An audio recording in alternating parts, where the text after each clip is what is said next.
j'ai commencé avec zéro, en fait, zéro capital. J'avais 7500 à l'époque.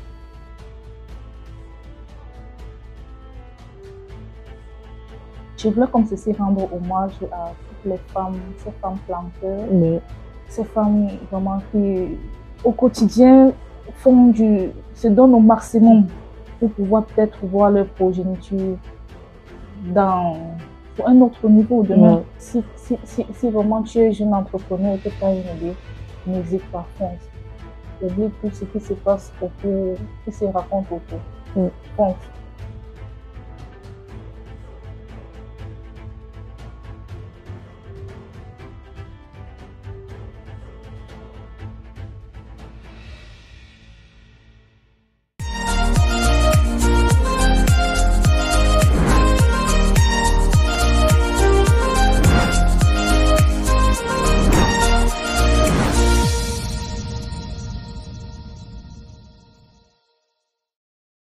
Premier tournage de ce mois de septembre et nous recevons Priscille Mouna. Bonjour Priscille et bienvenue à toi dans la Maison des Entrepreneurs. Merci Elise de m'avoir invitée parmi vous et je suis ravie vraiment d'être là. Alors avec toi on aborde un sujet particulier, la chocolaterie. Exactement. Mais avant déjà, parle-nous de ton parcours entrepreneurial.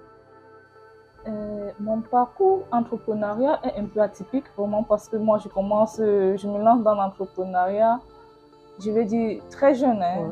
En classe de 6e, je vendais déjà les petits bonbons, je me battais déjà dans la vie. Mais pour la chocolaterie, je commence en 2017. Et vraiment, comme on a souvent l'habitude de dire, j'ai commencé avec zéro capital. J'avais 7500 à l'époque. Et je me suis trouvé une machine à main parce que j'avais déjà fait une formation. J'ai fait ma formation au Ghana en chocolaterie. Quand je suis revenue au Cameroun, je n'avais pas de moyens financiers pour vraiment mettre sur pied le projet. Et déjà aussi, à côté de cela, j'étais débutée dans le monde de l'emploi. Bon, j'ai décidé quand même, malgré tout, contre vents et marées, de foncer. Voilà. Donc, je me suis trouvé une machine à main. C'est là que j'ai commencé. Alors, c'est là où tu commences, mais pourquoi des chocolats, mais surtout des chocolats naturels et sans additifs? Les chocolats naturels.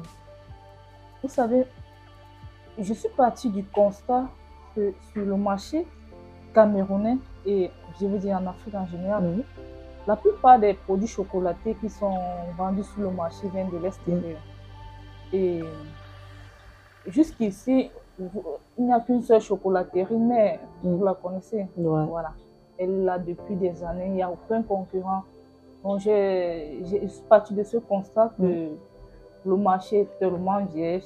Et à côté de cela, les produits chocolatés qui sont vendus sur le marché ne sont pas de bonne qualité. Et pourtant, nous avions la matière première. Et qu'est-ce qui t'a inspiré à créer des chocolats à partir des saveurs telles que le bissap, le miel et autres encore? Je voulais le plus me rapprocher de la population. Et je voulais un truc qui devait, ou peut-être chaque consommateur devait s'y retrouver. Oui. Et voilà, c'est là où l'idée m'est venue de faire des produits vraiment de chez nous. Par exemple, nous le faisons au gingembre, nous le faisons au bissap, au miel. La noix de coco également. La noix de coco également. Tout le monde trouve son compte. Exactement. On parle de saveur, on parle de chocolat, mais quel est vraiment le processus de conception, de réalisation de ces chocolats-là? De notre chocolat, c'est qu'il est vraiment sans conservateur, comme vous avez pu la peine de le dire. Il est sans additifs chimiques. Et il y a un must.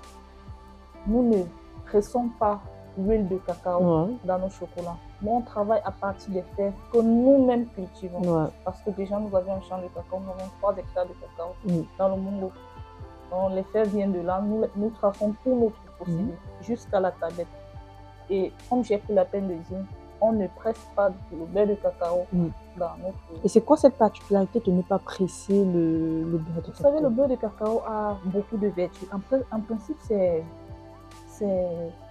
c'est le produit phare dans la transformation du cacao.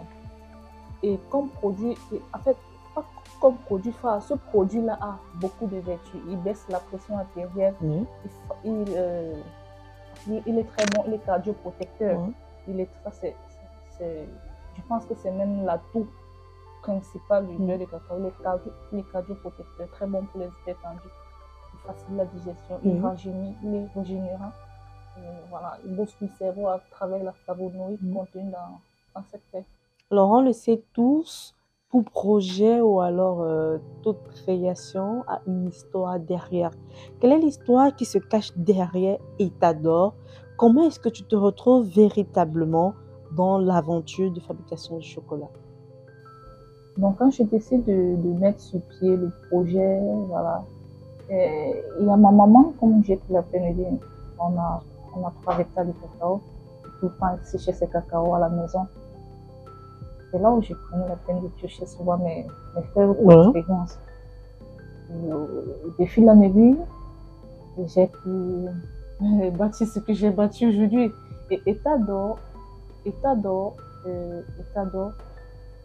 je voulais comme ceci rendre hommage à toutes les femmes, ces femmes planteurs, ces femmes vraiment qui, au quotidien, se donnent au maximum pour pouvoir peut-être voir leur progéniture sur un autre niveau demain. Donc plus particulièrement ma maman, parce qu'elle aussi est le planteur, et l'Intam, c'est l'acronyme de son nom que porte votre marque de chocolaterie.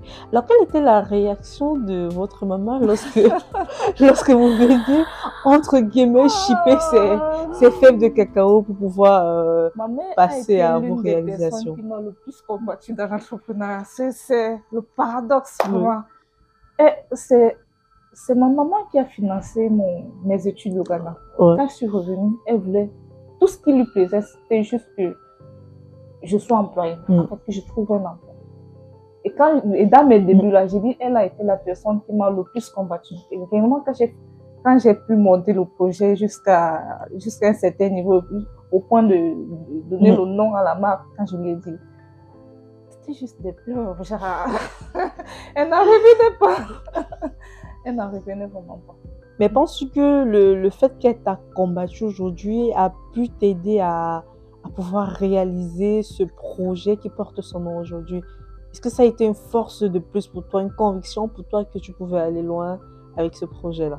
Exactement, à chaque bataille avec elle, chaque tiraillement, puisque déjà, à la base, je ne m'étais créé aucune porte de sortie. Donc, moi, je me suis dit, à l'ESC, si je l'accepte, pour ne rien faire.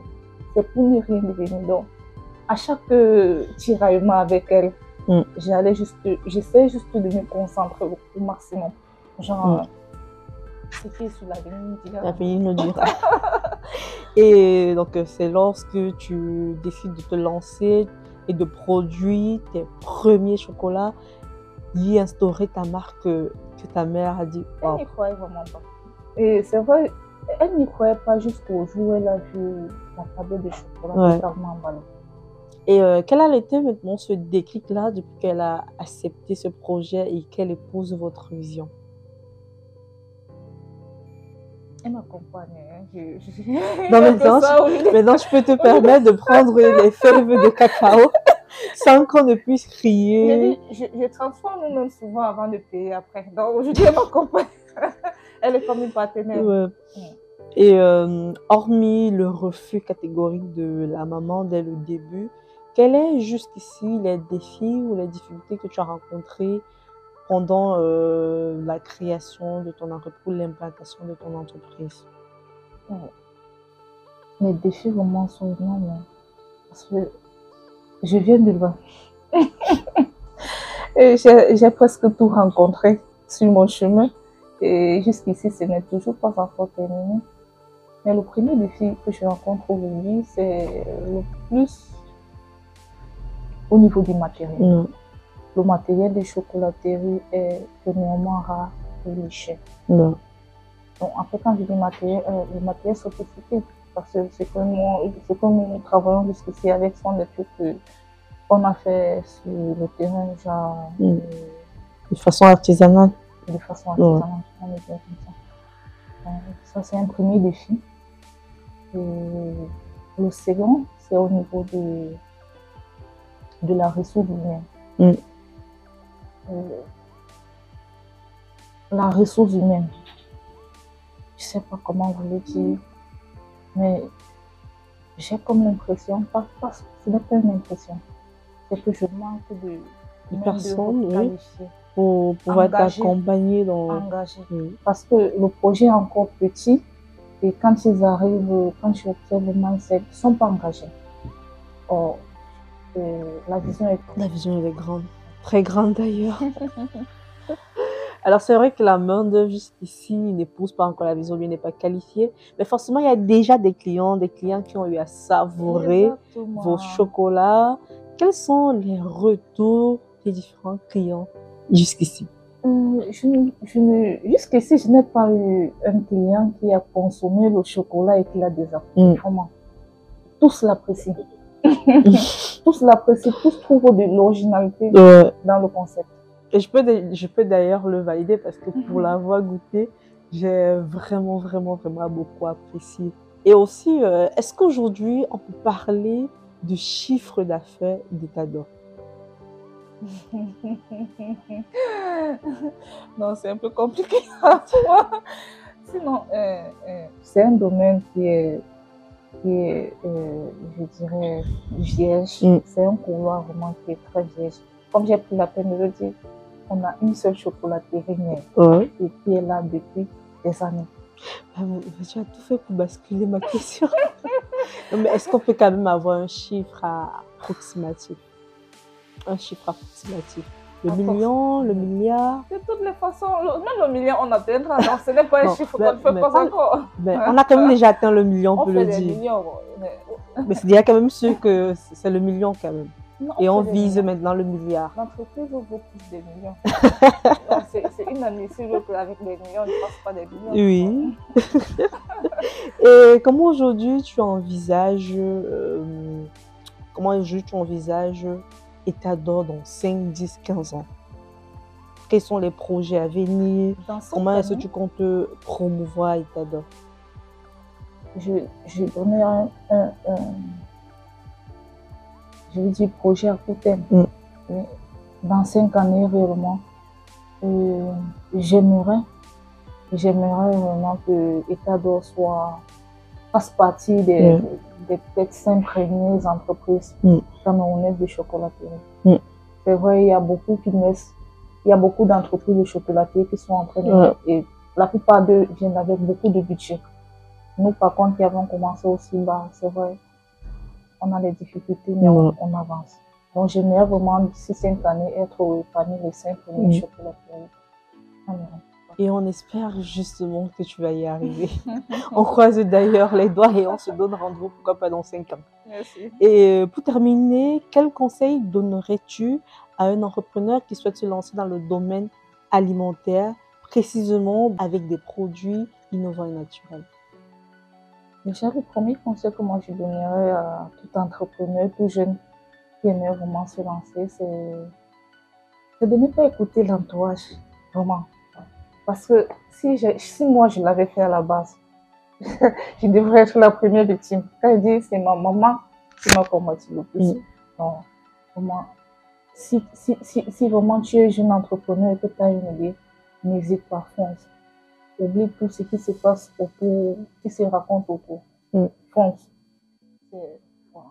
Merci beaucoup d'avoir répondu à nos questions. Merci Elise vraiment de m'avoir invité sur votre plateau. Et vraiment, ça a été un instant pour cet instant de partage, vraiment. J'ai vraiment aimé. Et comme on s'est dit, on se donne rendez-vous dans 5 ans. Dans 5 années pour moi. C'était Priscille Mounon dans le coin de l'entrepreneur. Pour un séjour calme et agréable à Abidjan et à Douala, choisissez MC Home, votre nouvelle agence immobilière. Nous mettons à votre disposition des appartements meublés ultra-modernes au bord des routes principales. Bénéficiez d'un cadre sécurisé, entièrement équipé avec une couverture Internet haut débit pour un séjour inoubliable. Réservation au Cameroun, plus 237 676 05 17 87. En Côte d'Ivoire, plus 225 07 88 75 24 07. MC Home. Faites comme chez vous.